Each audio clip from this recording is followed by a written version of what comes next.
Ya, pada pagi hari ini kita boleh bersama-sama merayakan akan kebangkitan Tuhan kita. Saya undang jemaat bangkit berdiri bersama-sama. Mari kita memuji Allah kita dengan segenap hati kita. Haleluya.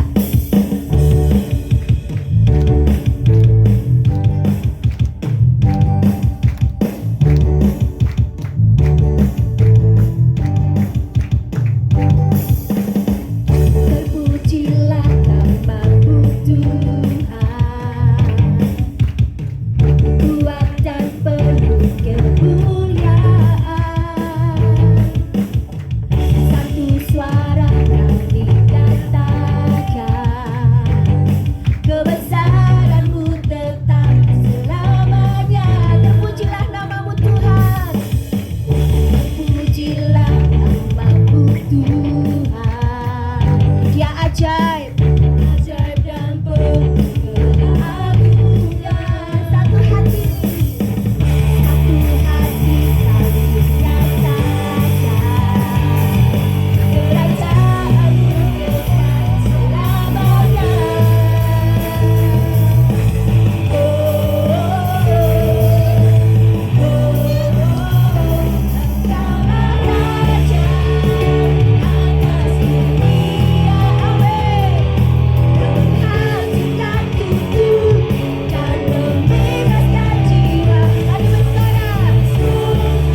berikan kata-kata yang memberkati kepada saudara di kanan kiri kita. Engkau diberkati, katakan engkau diberkati. Haleluya.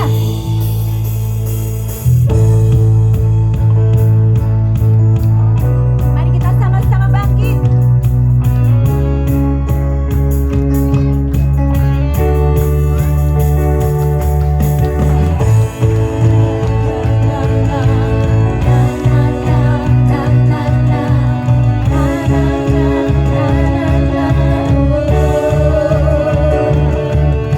Semangat lagi saudara.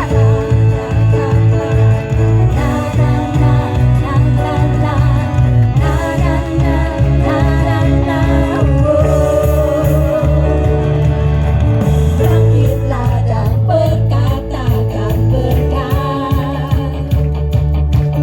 atas hidup yang diberikannya. Dengan pasti dan dengan iman. Dengan pasti, dengan iman. Nyatakan kekuatannya, kedahsyatannya di hidupku. Mari sama-sama kita bangkit. Bangkitlah dan berkatakan berkat atas hidup yang diberikannya. Dengan iman, dengan pasti, dengan iman.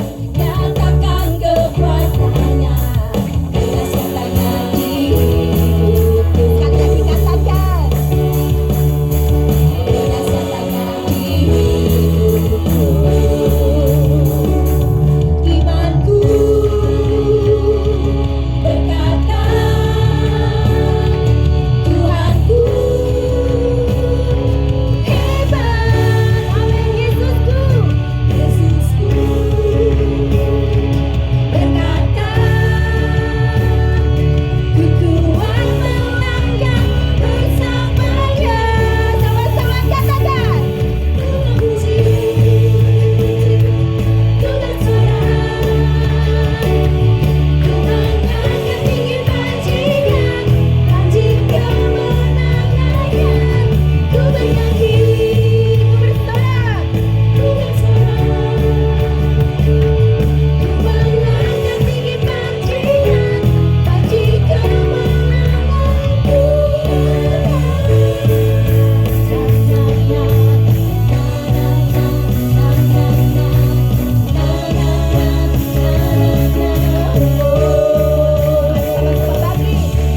Bangkitlah dan berkatakan berkat atas hidup yang diberikannya. Yakin dan percaya dengan iman saudara. Dengan iman, nyatakan kekuatan. Dia Allah kita yang dahsyat. Sekali lagi katakan, kedahsyatannya di hidupku. Imanku berkata, Tuhan kita hebat.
kita percaya Dia Allah kita yang lebih dahsyat.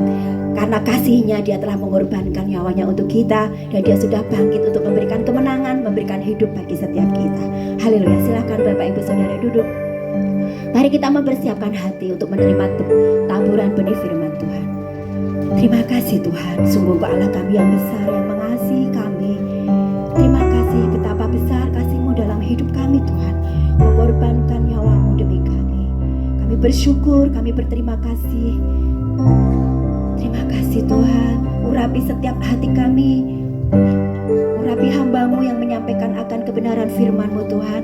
Pakai beliau menjadi alat-Mu untuk Kau berbicara Tuhan. Dan kami percaya ketika Kau berbicara, hidup kami diubahkan. Kau menjadi kekuatan dalam hidup kami.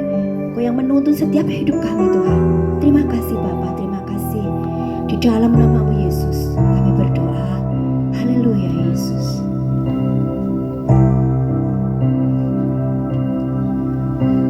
Besar mulia kasih-Mu, Kau korbankan hidupmu, curahkan darah-Mu sebagai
kasih-Mu yang begitu besar, sangat besar,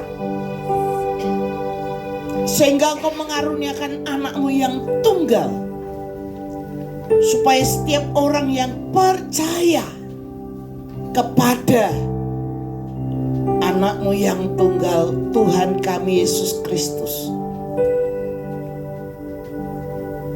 beroleh hidup yang kekal dan tidak turut dihukum. Pagi ini Tuhan kami bersyukur, kami berterima kasih kepada Tuhan, kami mengagungkan Tuhan, karena kembali hari ini kami boleh menikmati pengalaman-pengalaman. Bahkan kami kembali diingatkan bahwa Tuhan sudah mati buat kami.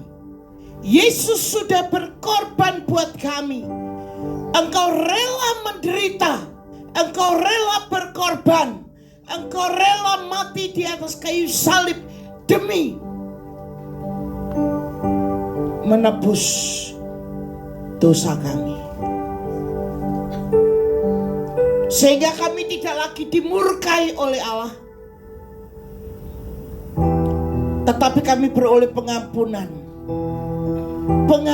yang terindah, yang tidak sanggup kami bayar dengan apa yang ada pada kami, yang tidak bisa kami tebus dengan usaha kami dan pekerjaan kami. Tapi karena anugerah Tuhan, karena kebaikan Tuhan, karena kasih setia Tuhan, Engkau sendiri yang berinisiatif untuk melakukan penebusan itu. Kami yang hina jadi mulia, kami yang tidak benar dibenarkan, kami yang berdosa di hadapan Tuhan, kami diperdamaikan karena Yesus. Jamah hati setiap kami Tuhan, karena kami rindu, kami menikmati kuasa kebangkitan. Kami bukan hanya tinggal di dalam, tapi kami juga hidup di dalam. Pakai hamba-Mu yang penuh dengan keterbatasan, dan Tuhan mengangkat segala keterbatasan itu, dan Tuhan yang memampukan, sehingga pagi ini boleh kembali menguatkan jemaat-Mu, boleh kembali membangun jemaat-Mu, sehingga yang letih, lesu, berbeban berat, oleh karena firman-Mu kami beroleh kelegaan. Yang datang dengan duka cita akan pulang dengan sukacita ilahi.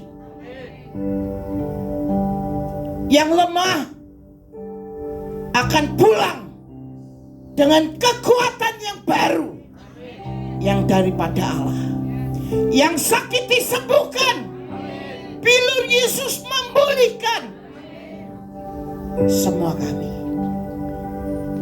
karena kami percaya Engkau tidak hanya mati buat kami, tapi Engkau bangkit dan Engkau hidup selama-lamanya buat setiap kami. Terima kasih Tuhan Yesus, terima kasih Roh yang Kudus. Hanya di dalam nama-Mu yang terindah kami percaya, kami berdoa. Yang percaya katakan bersama-sama, amin. Haleluya. Selamat Paskah Bapak Ibu Saudara yang dikasih Tuhan, ya. Tuhan Yesus memberkati kita semuanya. Saya mengajak saudara untuk kita membuka Alkitab kita di dalam Lukas pasal 24. Lukas pasal 24 ayat 13 hingga ayat yang ke-32. Lukas pasal 24 ayat 13 sampai ayat yang ke-32, ya. Bapak Ibu Saudara, kalau saya boleh tahu, berapa lama saudara menjadi orang Kristen? Ya. Berapa lama saudara menjadi orang Kristen? Ada yang baru 1 tahun? Oh, enggak ada ya. 2 tahun? Enggak ada. Ibu Markona berapa tahun?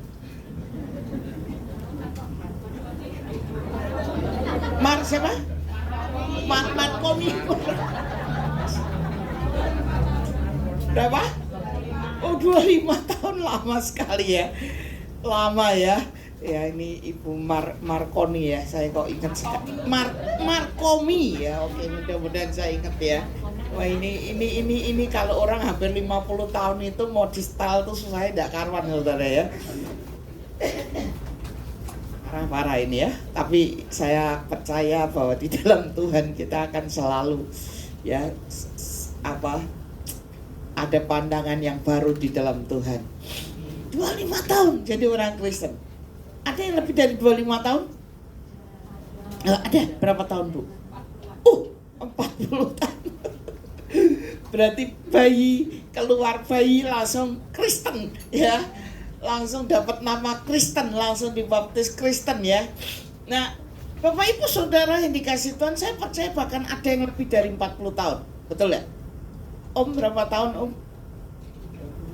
Oh, 30 masih kalah.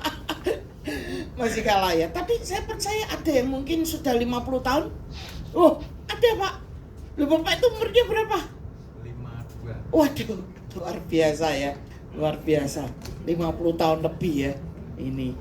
Wah. Nah, pertanyaan yang perlu kita renungkan bersama adalah, sedalam apa engkau memahami kuasa kebangkitan Tuhan? Ya. Yang pagi ini perlu kita renungkan bersama adalah, sudah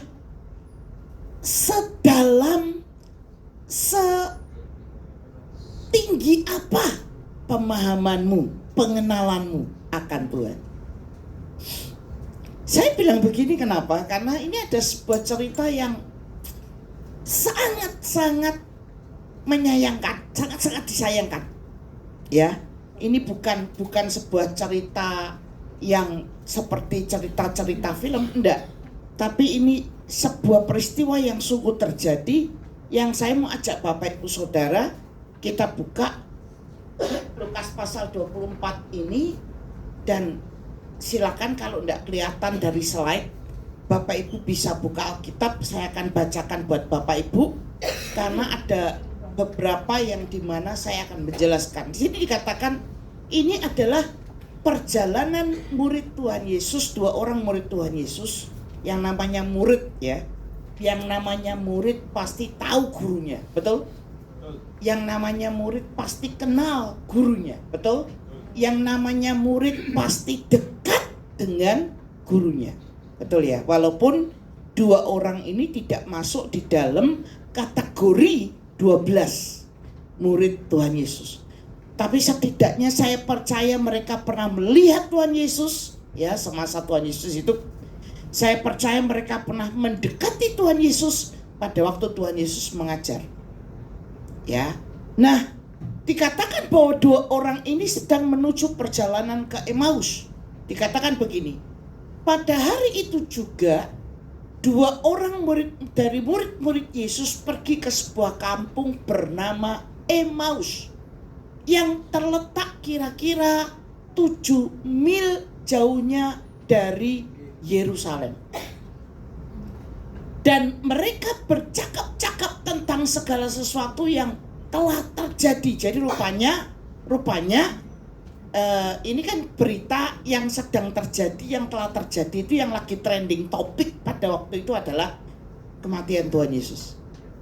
Ya, peristiwa kematian Tuhan Yesus, trending topik, happening banget pada waktu peristiwa ini. Ya, nah jadi mereka dari Yerusalem mereka menuju ke Emmaus mempercakapkan sesuatu yang terjadi atas diri Tuhan Yesus, dan perjalanan itu memakan durasi atau jauhnya itu 7 mil. 1 mil itu kurang lebih 1,6 kilometer. 1 mil itu kurang lebih 1,6 kilometer. Jadi kalau 7 mil itu dikilometerkan, itu kemungkinan 10 sampai 11 kilometer. Ya, 12 ya Pak ya. Ini kalkulatornya cepat sekali. Ya kurang lebih ya 10 sampai 12 kilometer. Nah, tapi yang luar biasa adalah ketika mereka sedang bercakap-cakap dan bertukar pikiran tentang sesuatu yang telah terjadi, yang happening, tentang bicara tentang kematian Yesus, datanglah Yesus sendiri mendekati mereka, lalu berjalan bersama-sama dengan mereka. Ya, berarti Yesus ini sama-sama dari Yerusalem, betul ya? Berarti kurang lebih berjalan dengan mereka itu kurang lebih 10 sampai 12 kilometer tadi. Nah, tapi yang luar biasa, ayat 16 berkata, tetapi ada sesuatu yang menghalangi mata mereka, sehingga mereka tidak dapat mengenal Dia. Waduh. Ya, nanti kita akan bertanya ini. Nanti kita akan jawab, kok bisa ya? Loh, Tuhan Yesus itu physically gak berubah loh. Ya, Dia tetap Yesus yang dikenal oleh setiap orang pada waktu dia hidup. Nanti apalagi kalau Bapak Ibu baca ayat 32, 32, mereka tercelik. Dan apa yang mereka lihat tentang Yesus itu tidak ada berubah.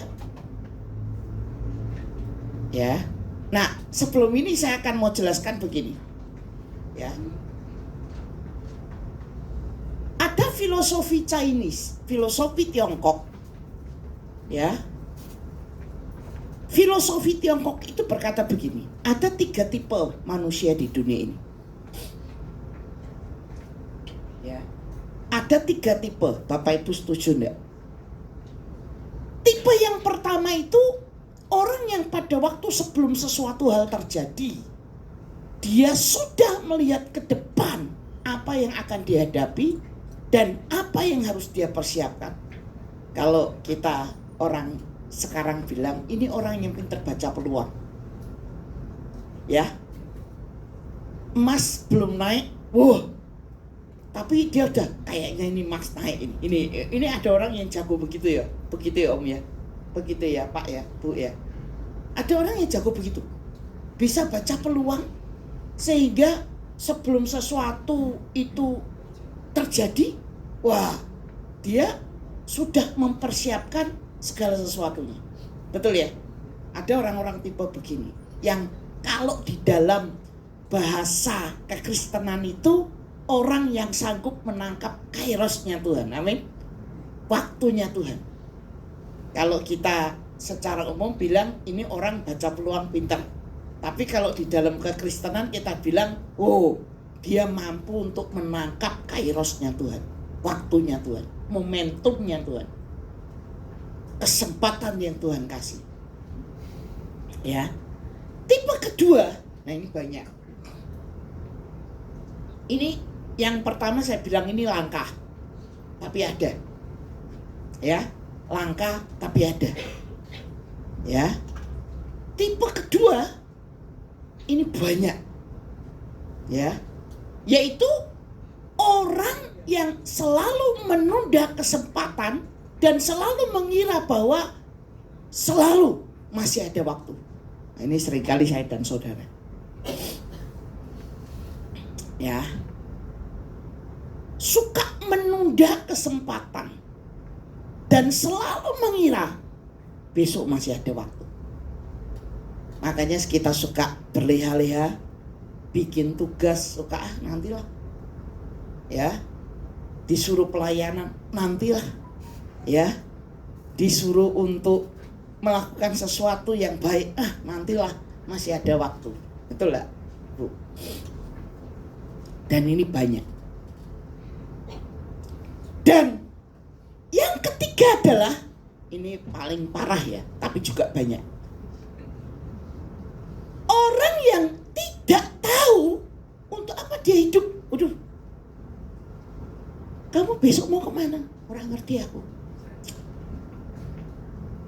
Nanti mau bikin apa? Aduh, ngeflow aja. Oh, ini bahasa Kristen ya, ngeflow aja. Makanya jangan sembarangan bilang ngeflow aja ya. Saya tuh rodok kurang seneng nih orang bilang ngalir aja. Udah ngalir terus kemana kintir kok, saudara.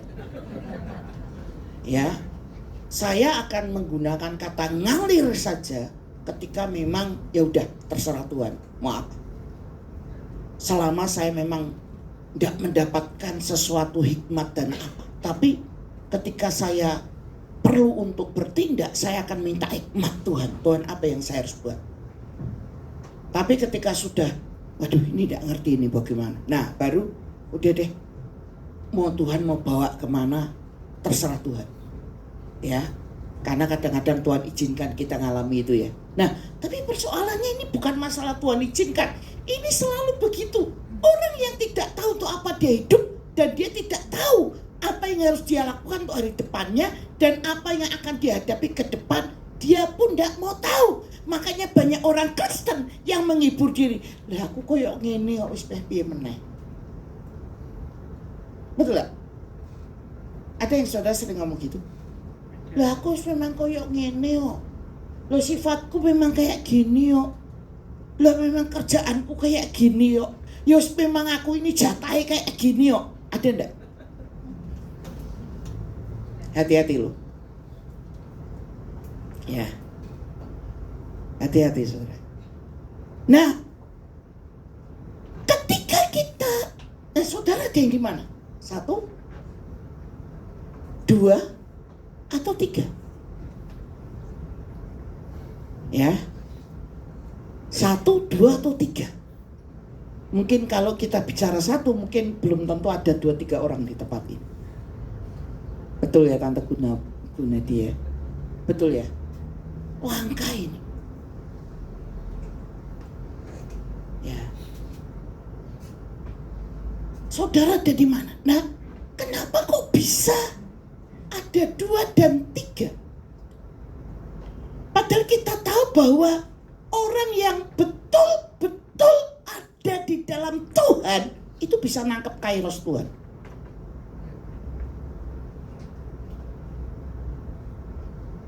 Tapi kenapa banyak orang Kristen yang ada di posisi 2 dan 3? Nah, saudara, ini yang tadi makanya saya tanya, berapa lama saudara jadi orang Kristen?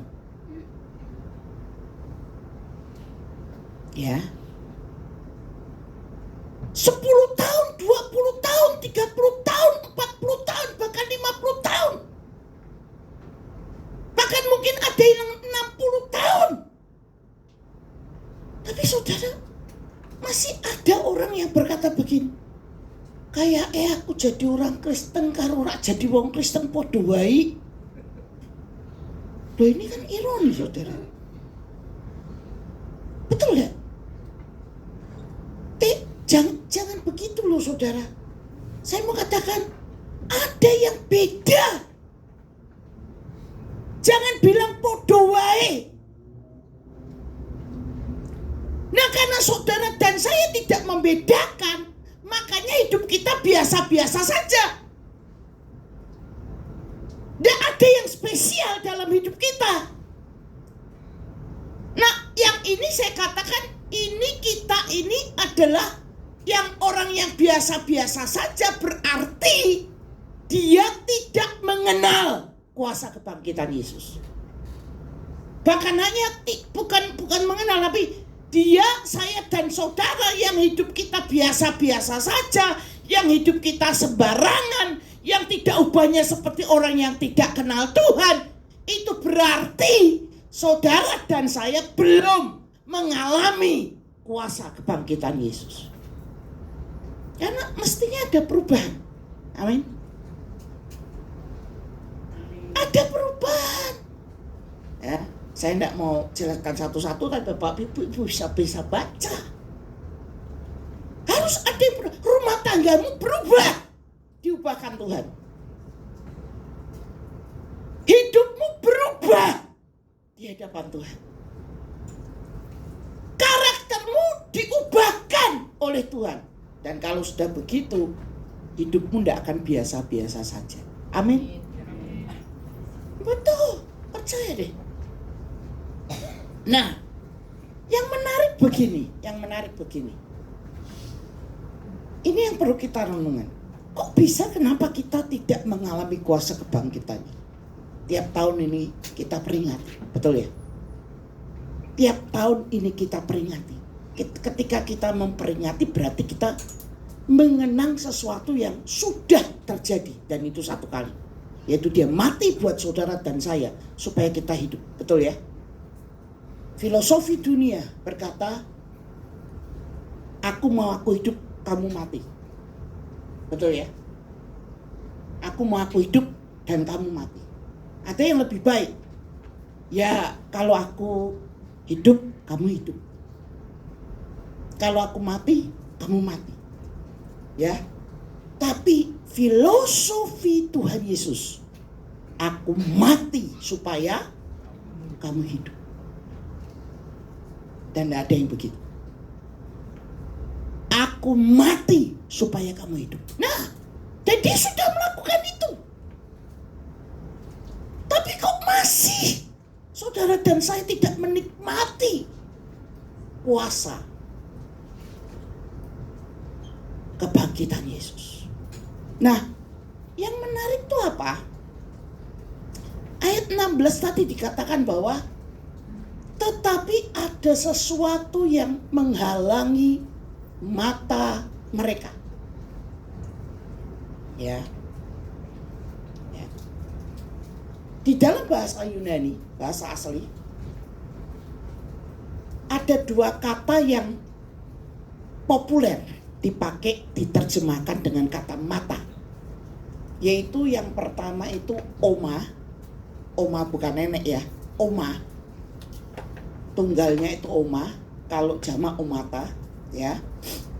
Lalu yang kedua adalah oftalmos. Kalau jamak oftalmoi. Ya, tunggalnya oftalmos, jamaknya oftalmoi.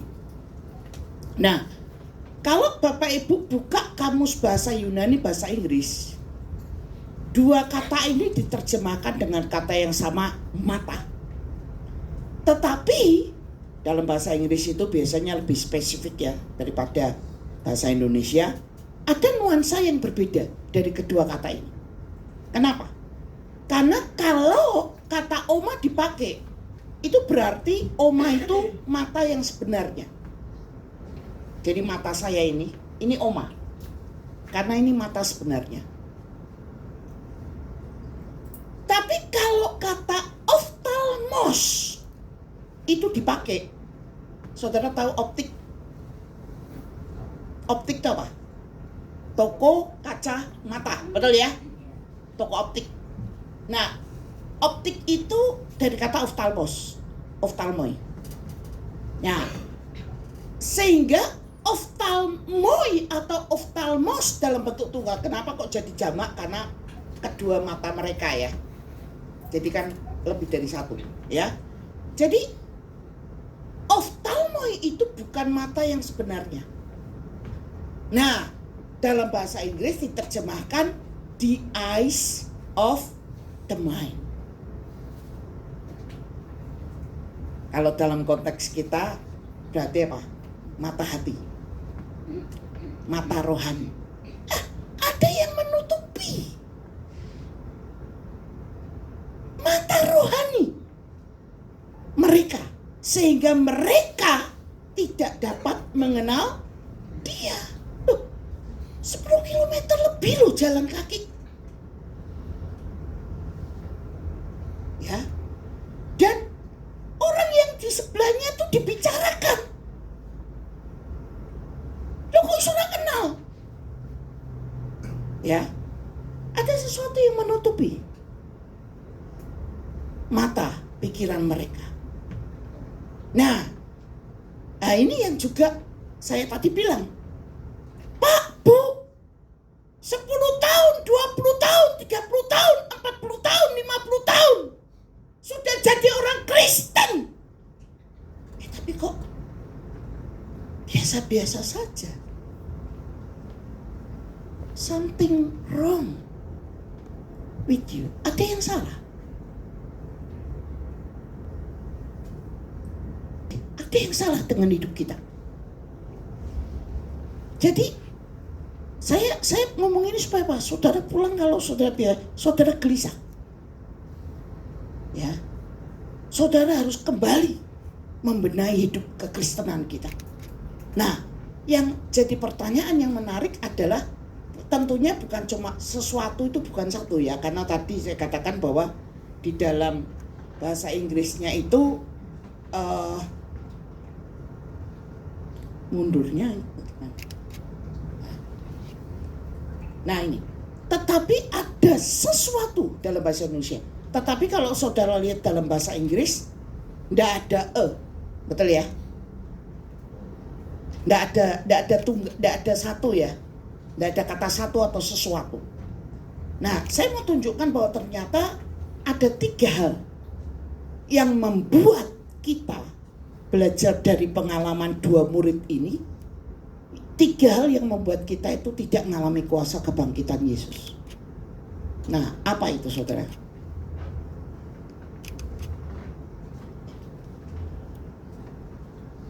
Apa saudara yang pertama? Tidak percaya. Kok bisa? Saya akan bacakan ayat 5. Lalu kata Yesus kepada mereka. Ini Yesus berkata ya.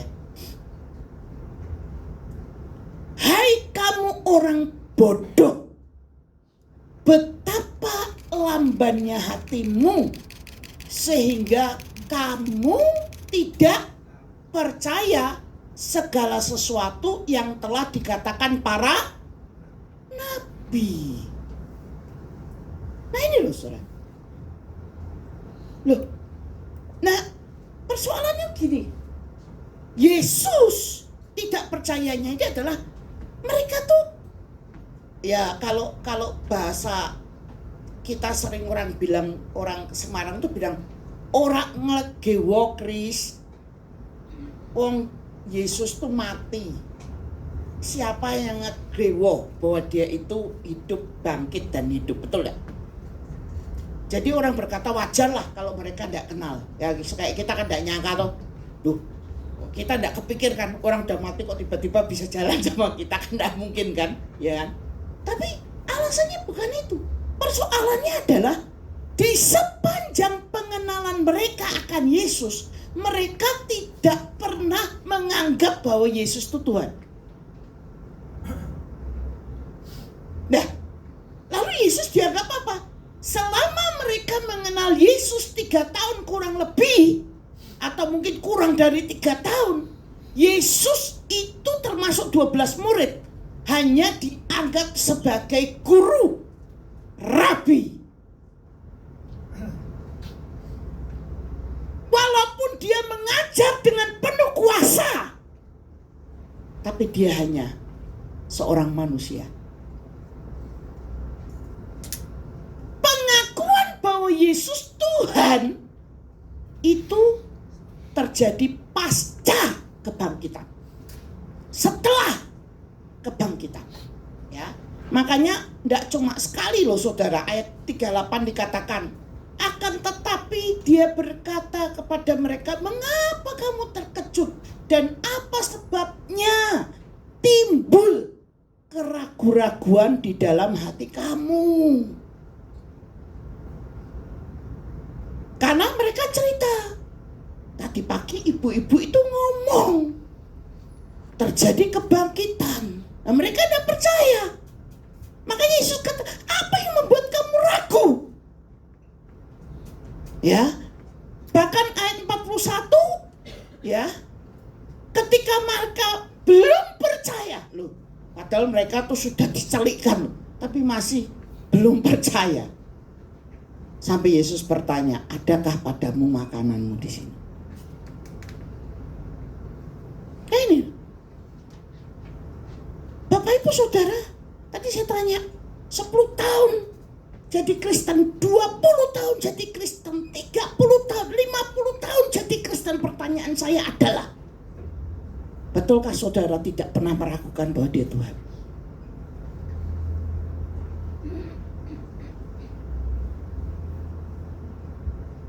Betulkah saudara selalu percaya bahwa dia Tuhan? Allah yang hidup, yang tidak hanya mati, tapi dia bangkit dan hidup selama-lamanya. Terutama ketika engkau punya masalah, ketika engkau dalam kesulitan, ketika engkau sakit, betul tidak? Engkau percaya bahwa dia Tuhan dan sanggup memelihara hidup saudara dan saya. Nah, ini harus cek lagi. Ya. Kenapa ada orang Kristen yang mengalami pertolongan Tuhan dan kenapa ada orang Kristen yang tidak mengalami pertolongan Tuhan? Kuncinya di sini.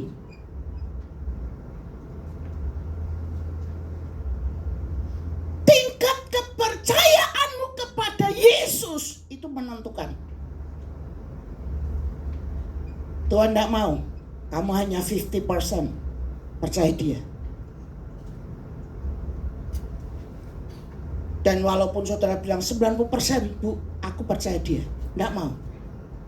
Yang Tuhan mau adalah percaya 100% tanpa keraguan sedikit pun. Ya. Nah, kalau saudara percaya ada apa-apa, saudara tidak akan ngambek sama Tuhan. Oh, percaya kok. Tapi anehnya orang Kristen, ada masalah, ngamuk iso ke Tuhan. Yang bikin masalah tuh saudara sendiri loh. Yang salah ngambil keputusan tuh saudara sendiri loh. Yang konflik itu saudara sendiri loh. Yang tersinggung tuh saudara sendiri. Lah kok ngamuk mbek Tuhan? Ora adil loh saudara. Lah lalu kok saudara berkata ora usah no gereja-gerejonan meneh. Loh Tuhan ki salah apa? Betul lah saudara? Loh, bocah ini tau Bu? Ya kan?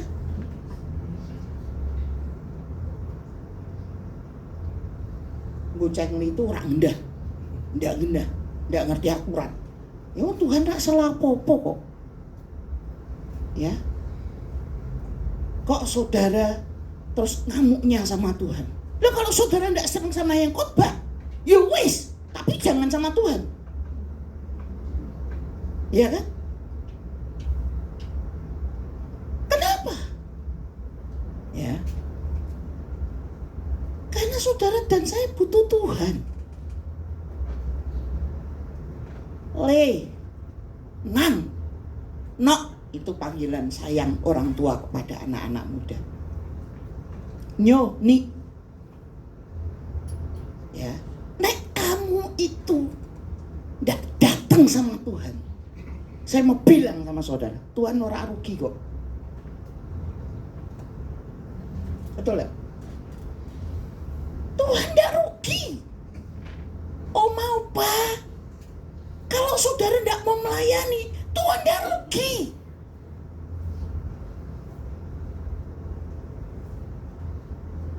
Kalau saudara merasa tidak butuh Tuhan, orang apa?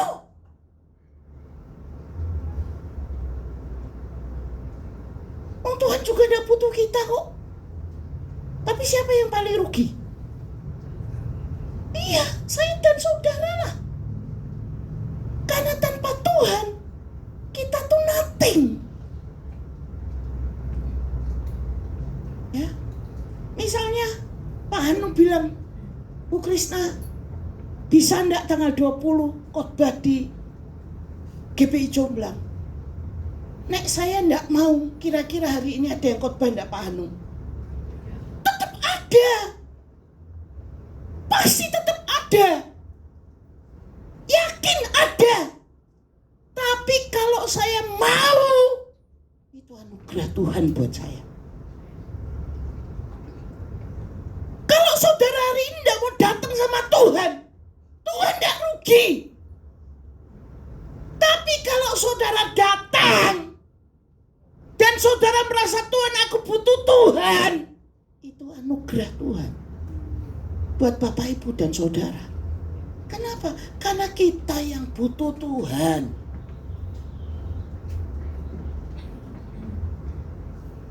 Kita butuh Tuhan. Tidak ada Tuhan tidak bisa. Loh, kok saudara masih meragukan Dia? Ya. Kok saudara masih tidak mau percaya kepada Dia? Ya, banyak orang yang terpaksa bernafas saja rebutan, bernafas bayar. Tapi saudara dan saya tidak perlu bayar. Kenapa kita tidak percaya kebaikan Tuhan? Ya kan?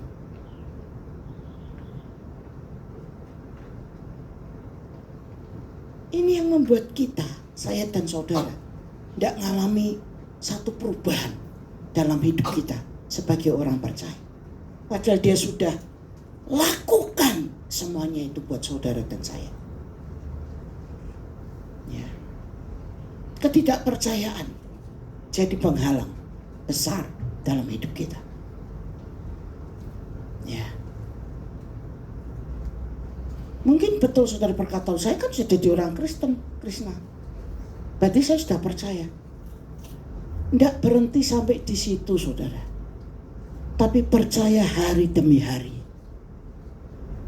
Pemeliharaan Tuhan itu ada dalam hidup saudara dan saya.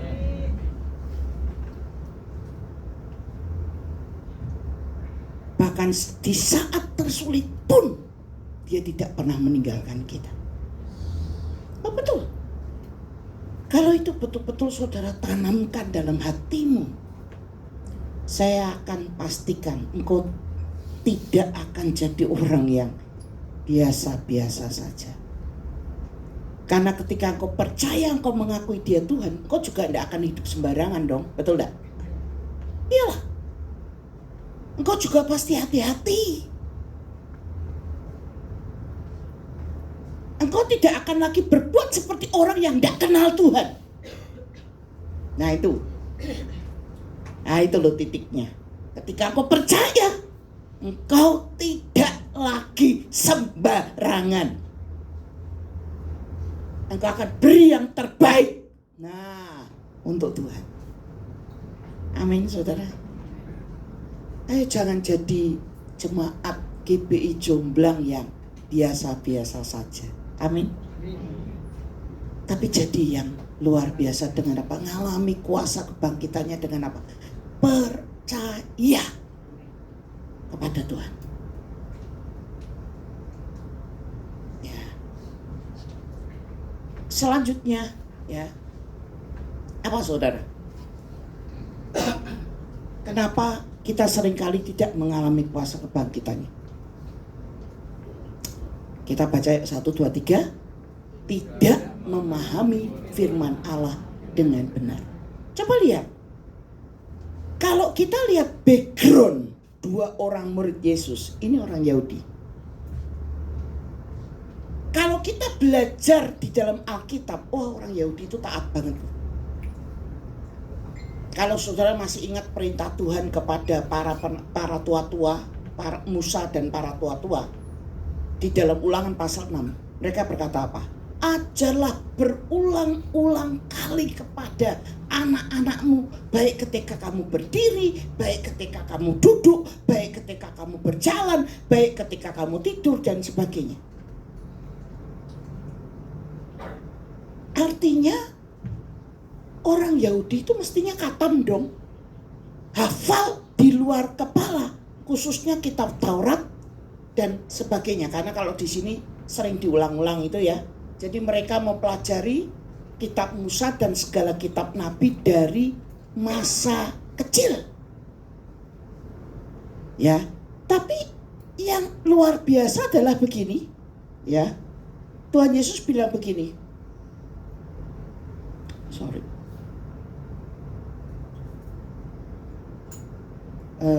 Bisa minta tolong yang sebelumnya. Gak lambat ya.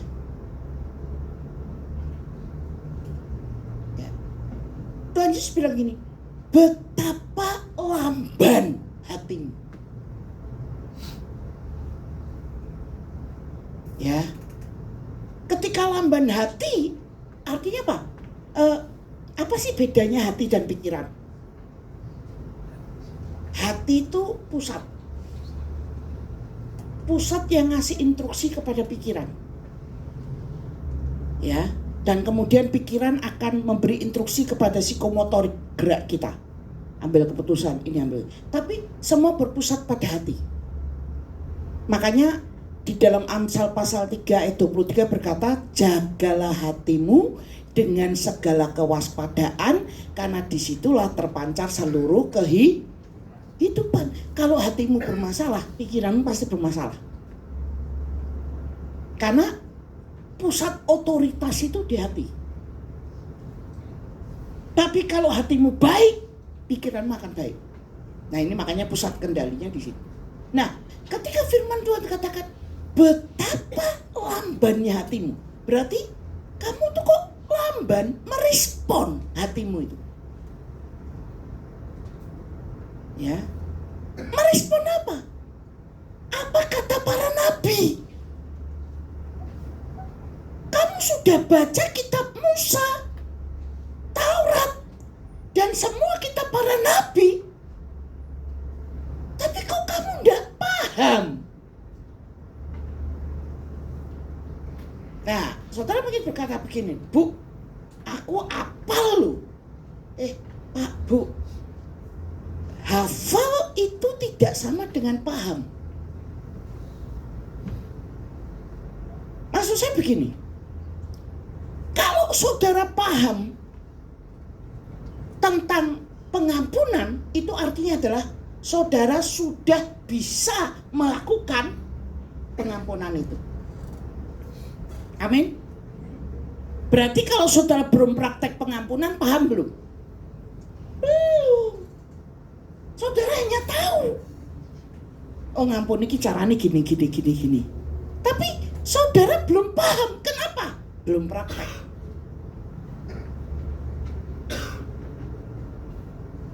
Kalau saudara sudah praktek memberi, nah itu saudara baru paham memberi itu apa.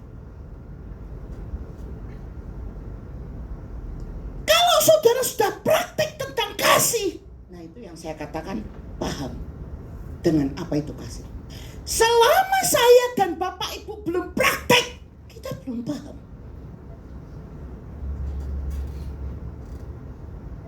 Nah, ketika Tuhan Yesus berkata, betapa lambannya hatimu, kamu kok tidak percaya dengan apa yang dikatakan oleh para nabi?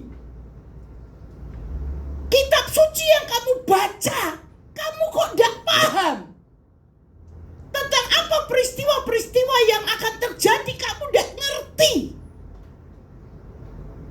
Karena mereka tidak percaya itu. Ya. Nah, saya tidak meragukan 10 tahun, 20 tahun, 30 tahun, 40 tahun saudara rajin ke gereja. Saya tidak meragukan.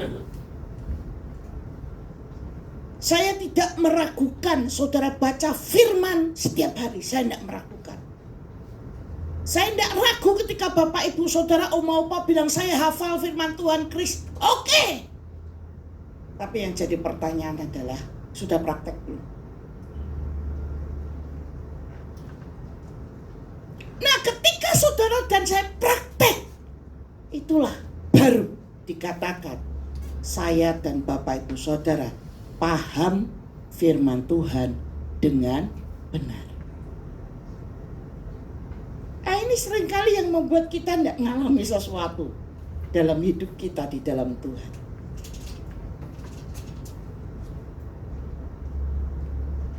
Anak-anak muda tanya deh sama para senior yang sudah jatuh bangun di dalam pengalaman hidup bersama dengan Tuhan.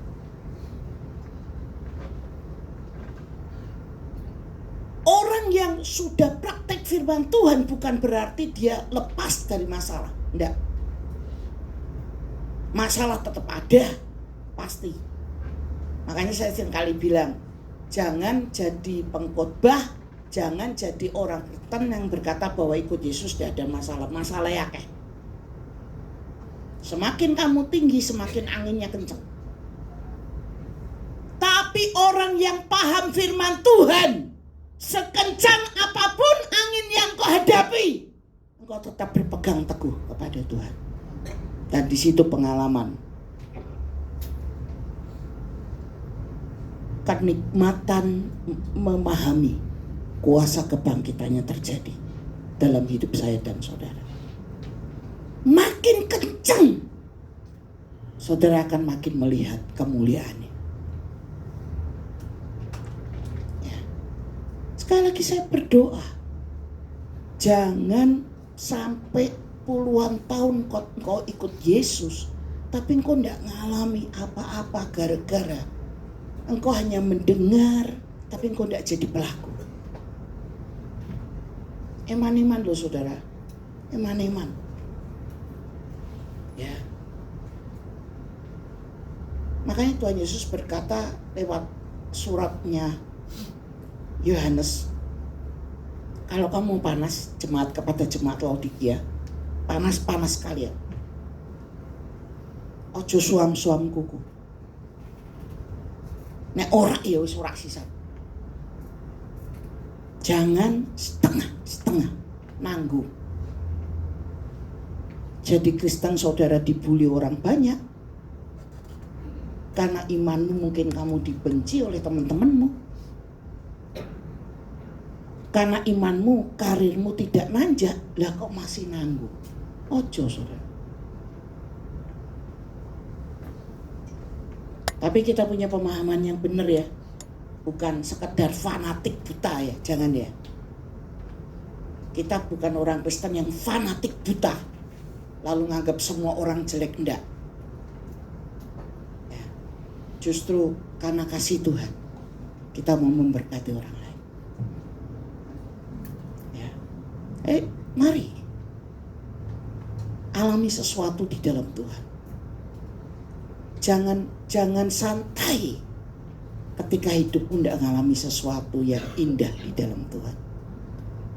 Sekalipun di tengah-tengah masalah, alami sesuatu yang indah. Justru engkau punya masalah, engkau akan mengalami sesuatu yang indah di dalam Tuhan. Karena di situ ketika engkau lemah, Tuhan bekerja secara luar biasa. Amin.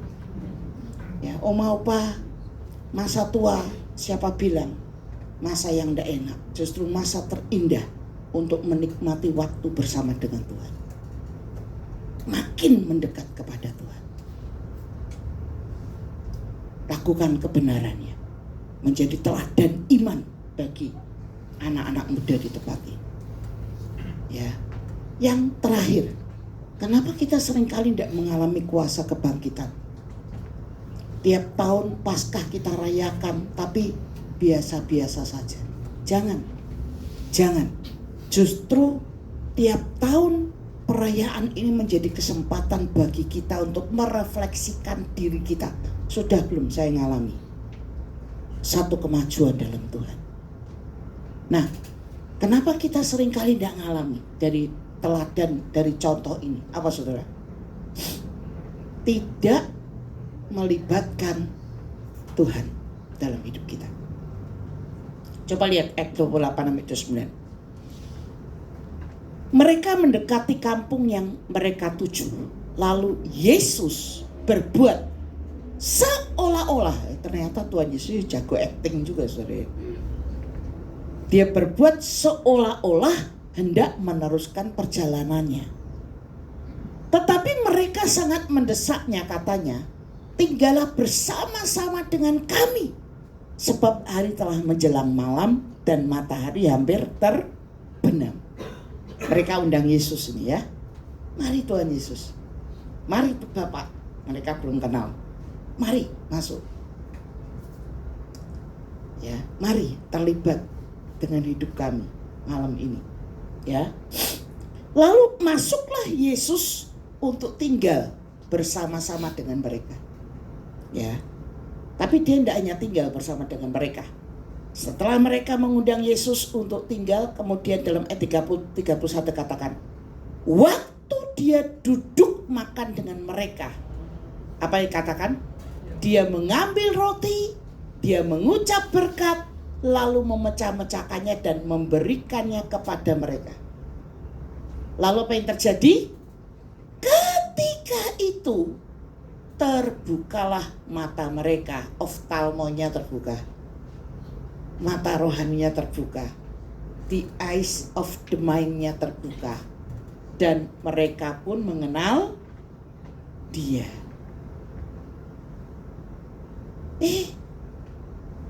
Ternyata titik di mana saudara mengalami, saya mengalami dia, pengenalan yang sungguh dengan dia. Tidak cuma sekedar Tuhan aku Yesus, aku percaya kepadamu. Tidak cuma sekedar ya Tuhan aku pernah. Tidak. Libatkan dia. Yesus tidak hanya tinggal bersama mereka, tapi dia juga hidup. Tinggal bersama dengan hidup bersama itu beda, tidak saudara? Tinggal bersama sama hidup bersama itu beda. Beda enggak, Cu? Bedanya apa? Kalau hidup bersama itu kita berdampingan, tapi kalau tinggal bersama ya wis baru. Ya, tinggal bersama kamu bisa sekamar tapi kamu enggak usah ngobrol rak popo. Betul? Tinggal bersama belum tentu hidup bersama. Karena saya bisa bertinggal dengan saudara tapi kayak kos. Ya, ketemu ya paling cuma. Tapi kalau hidup bersama itu kita ngobrol. Hidup bersama itu kita makan bareng.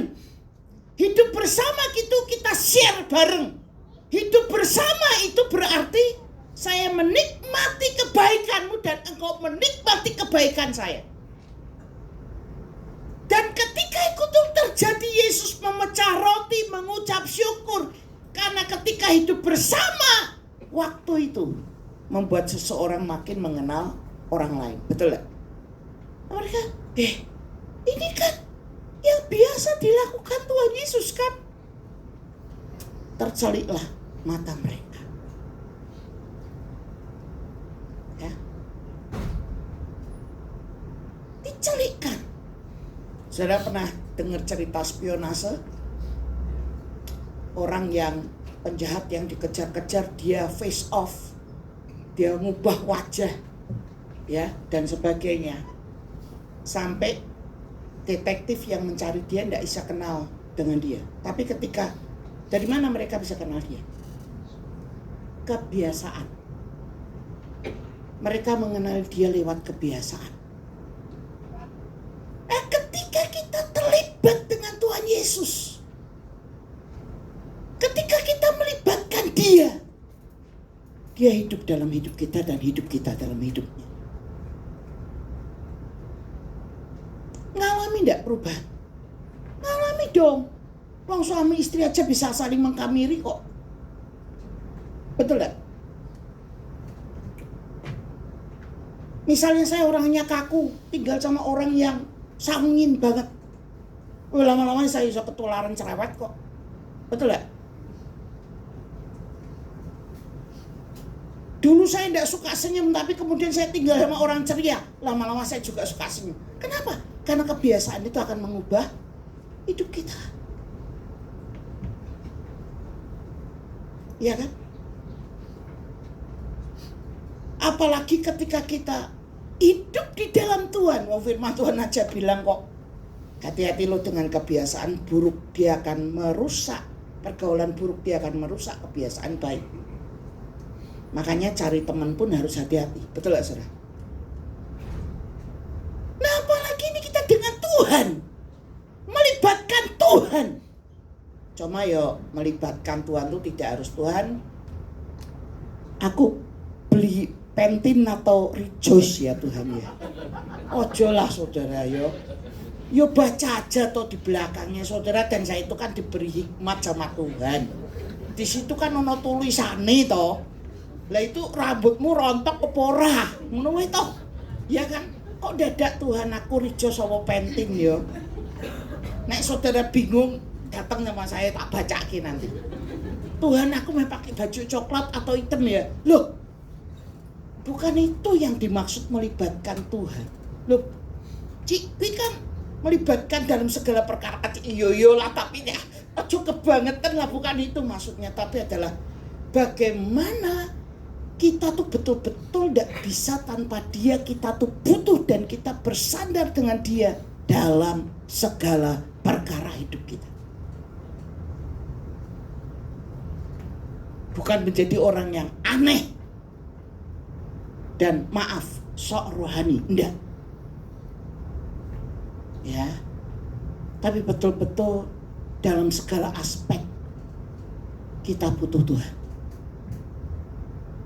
kita perlu dia. Amin saudara.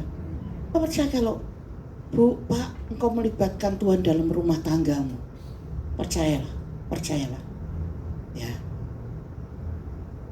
Ini sesuatu yang mungkin tidak mudah, kayaknya gampang-gampang tapi angel. Ya. Tapi kalau kita mau melibatkan dia, yang namanya sesuatu yang sulit itu bisa kita lakukan loh. Yang namanya tadi praktek firman Tuhan yang sulit loh, ya loh saudara. Ngomong maaf itu kayaknya gampang ya. Tapi melakukannya susah ya ya. Apalagi orang tua kepada anak, apalagi suami kepada istri, istri kepada suami ya. Ngampuni itu kayaknya teorinya gampang, tapi susah dipraktekin. Memahami itu kayaknya gampang, tapi susah dipraktekin.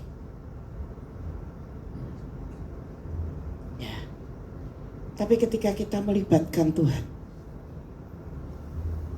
semuanya akan indah pada waktunya. Amin. Amin. Ya, akan indah, percayalah. Ya. Memang pasti jengkelin hidup dengan seseorang yang tidak teratur, apalagi kalau kita ini serba teratur.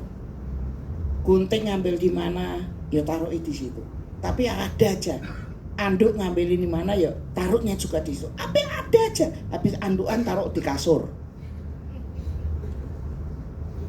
Udah dikasih tahu.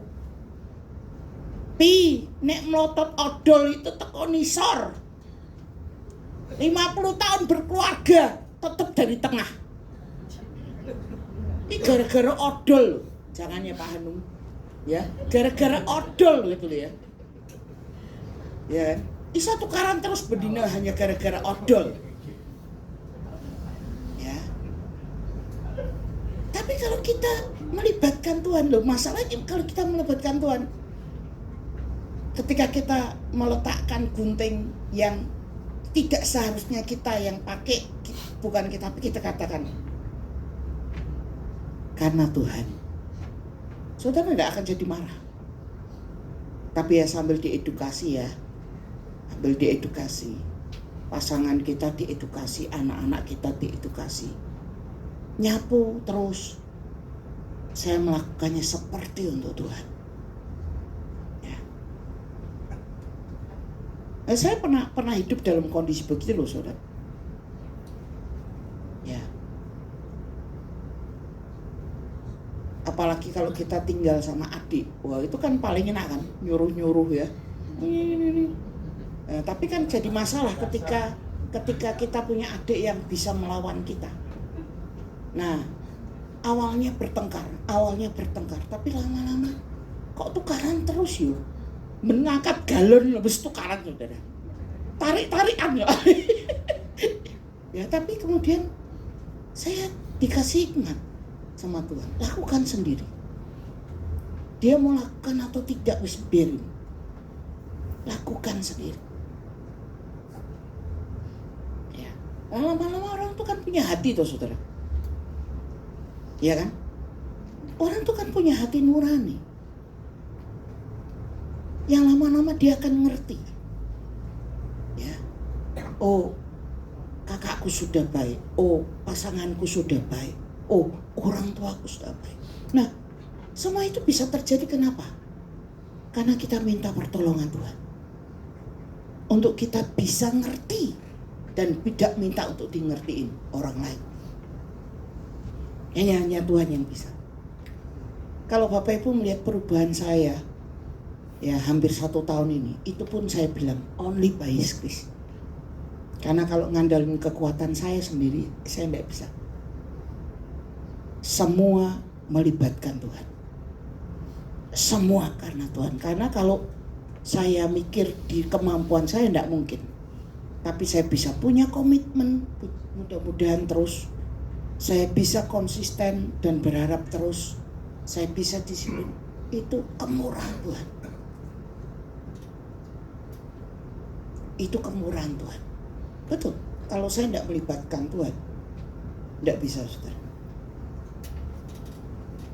Setiap kali saya tidak mampu, saya hanya berkata, Tuhan tolong saya. Dalam setiap persoalan, Tuhan tolong saya. Nah, perlu kita renungkan. Mengapa kita tidak mengalami itu? Berarti kalau kita mengalami, sebetulnya cuma 3 ini. Percaya, praktek firman, dan andalkan Tuhan. Amin saudara. Alami kuasa kebangkitannya. Amin.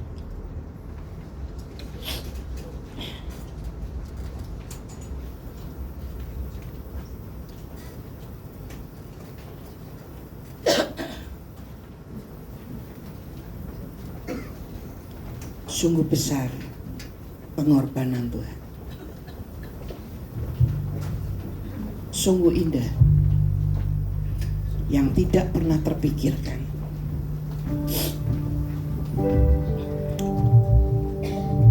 Haleluya. Terima kasih Tuhan.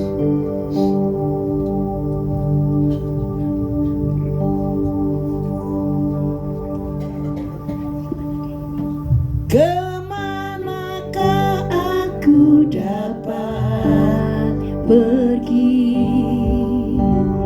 menjauhi roh-Mu yang suci. Kau sahabat dan kau dekat, dan kau dekat, bahkan seluruh pengabdian,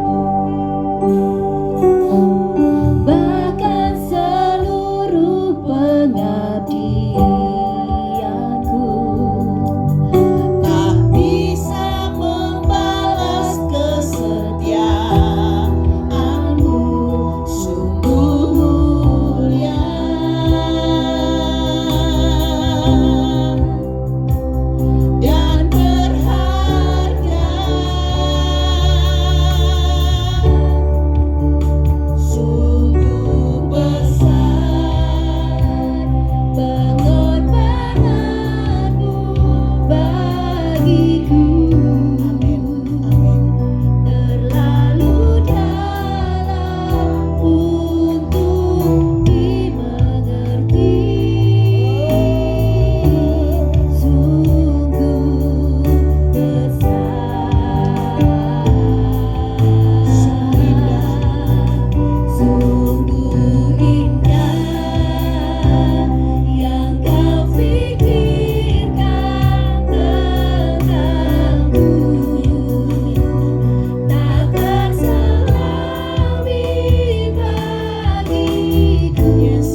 kasih Yesus.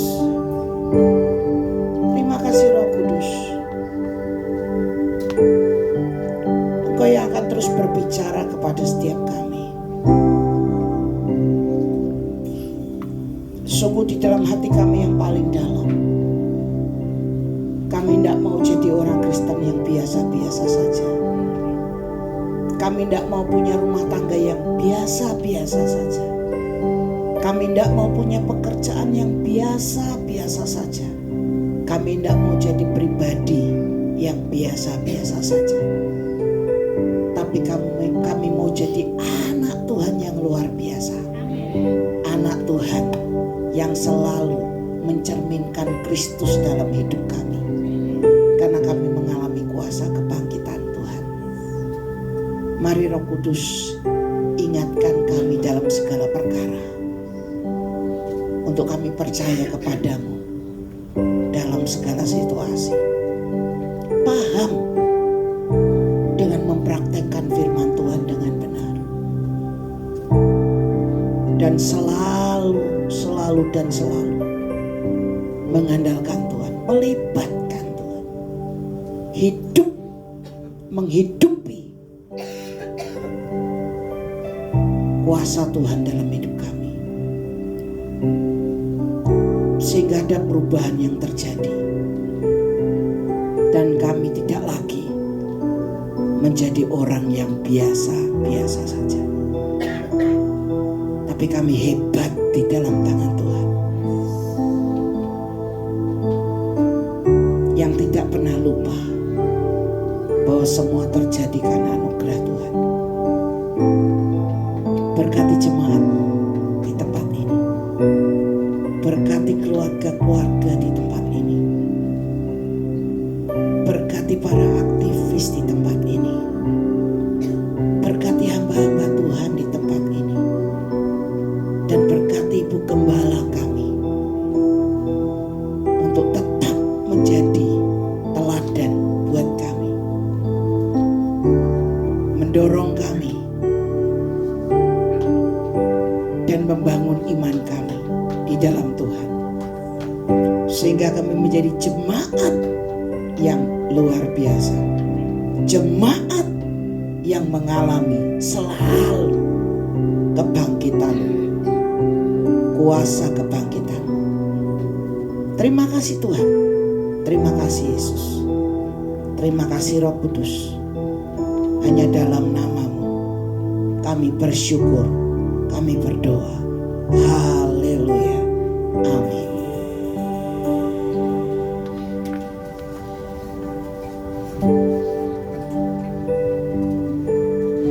Tuhan, terima kasih untuk firman yang telah disampaikan oleh hamba-Mu Tuhan pada pagi hari ini.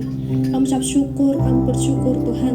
Firman yang begitu indah Tuhan, firman yang meneguh kami Tuhan. Kami bersyukur Tuhan. Kami juga mengucap syukur, kami berterima kasih untuk kesempatan yang Tuhan masih percayakan untuk kami semua Tuhan. Sehingga pada pagi hari ini Tuhan, kami merayakan kebangkitan-Mu Tuhan. Kami percaya Tuhan, dengan kebangkitan-Mu Tuhan, hidup kami berubah, karakter kami berubah Tuhan. Terima kasih Bapa, terima kasih Yesus.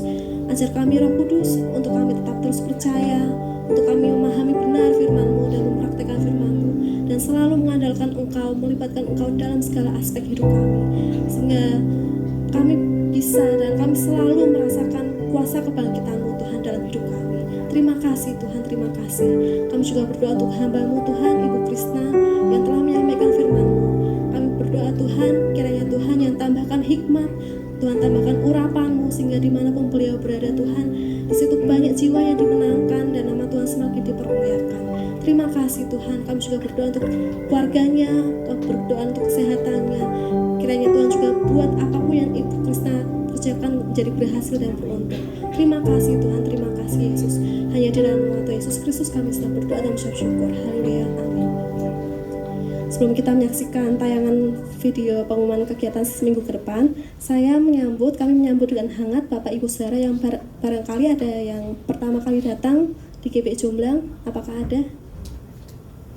Puji Tuhan, kita sudah mengenal satu sama lain, dan biarlah kita setia dan taat untuk bisa bertumbuh bersama-sama di gereja ini.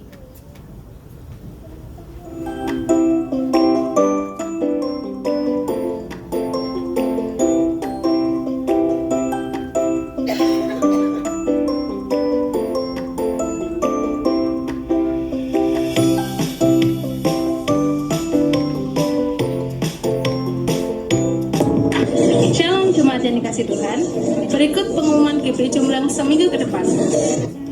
Jemaat dapat memberikan persembahan melalui kotak persembahan yang ada di pintu masuk atau keluar gereja.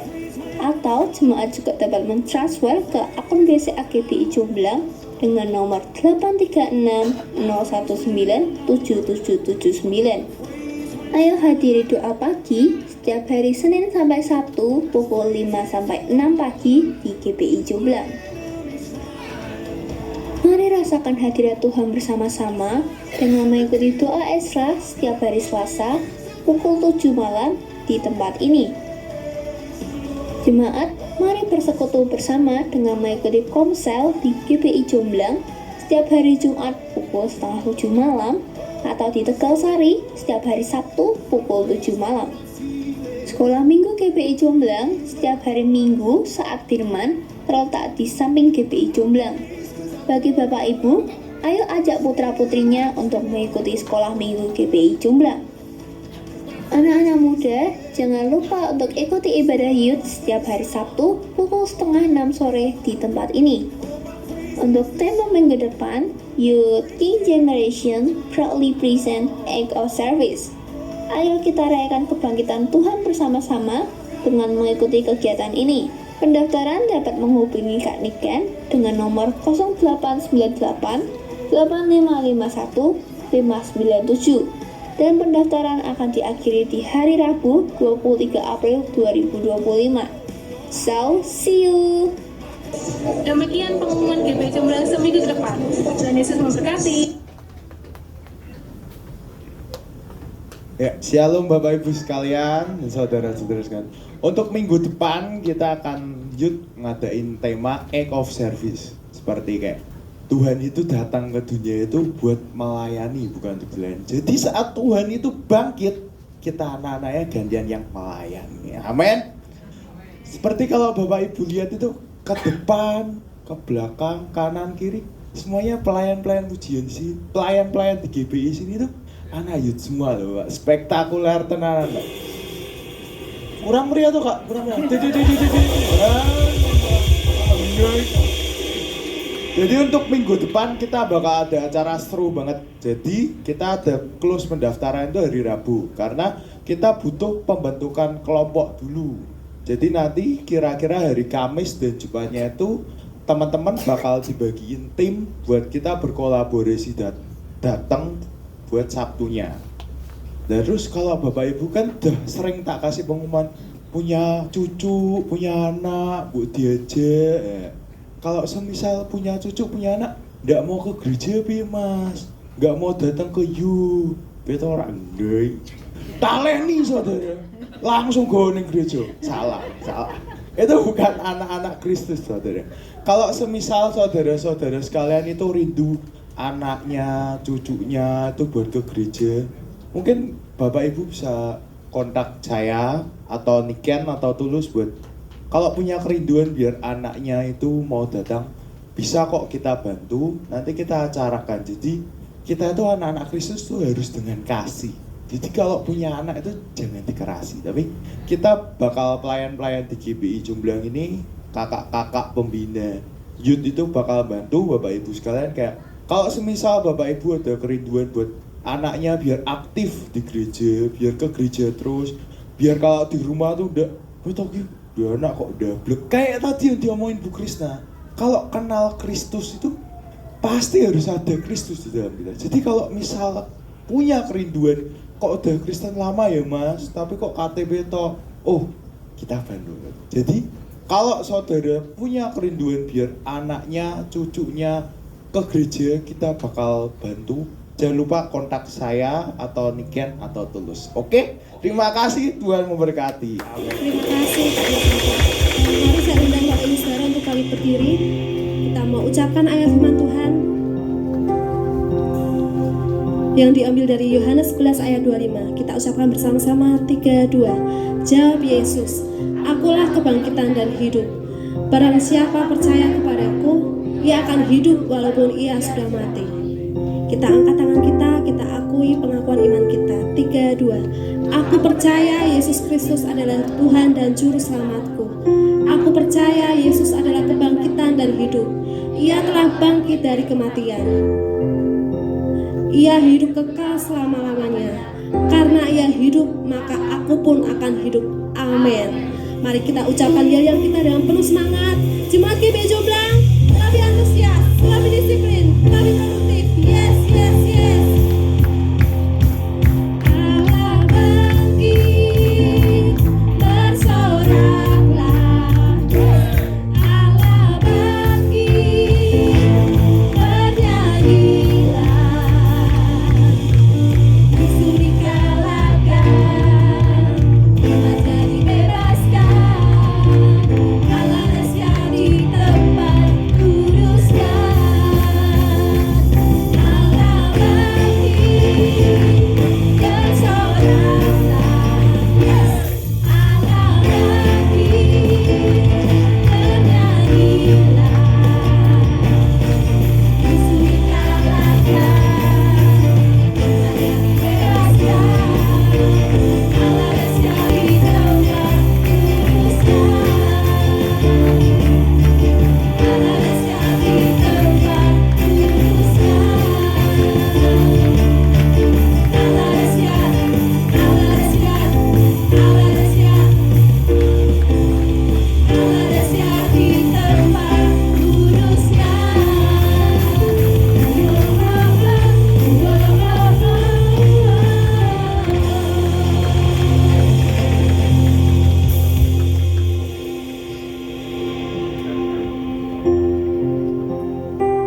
Mari jemaat angkat kedua tanganmu untuk menerima berkat dari Allah Bapa. Tuhan menyertai engkau. Tuhan memberkati engkau. Tuhan menyinari engkau dengan wajah-Nya dan memberi engkau kasih karunia dan rahmat. Tuhan menghadapkan wajah-Nya kepadamu dan memberi engkau damai, sejahtera dan sukacita ilahi. Dan biarlah berkat dari Allah Bapa, kasih karunia dari Tuhan Yesus Kristus dan persekutuan dengan Roh Kudus akan menyertai engkau mulai pagi ini sampai Maranatha. Kita boleh berjumpa dengan Yesus di awan-awan. Umat yang percaya dan diberkati akan menyambut dengan berkata amin. Selamat beraktivitas di hari Minggu. Tuhan Yesus memberkati.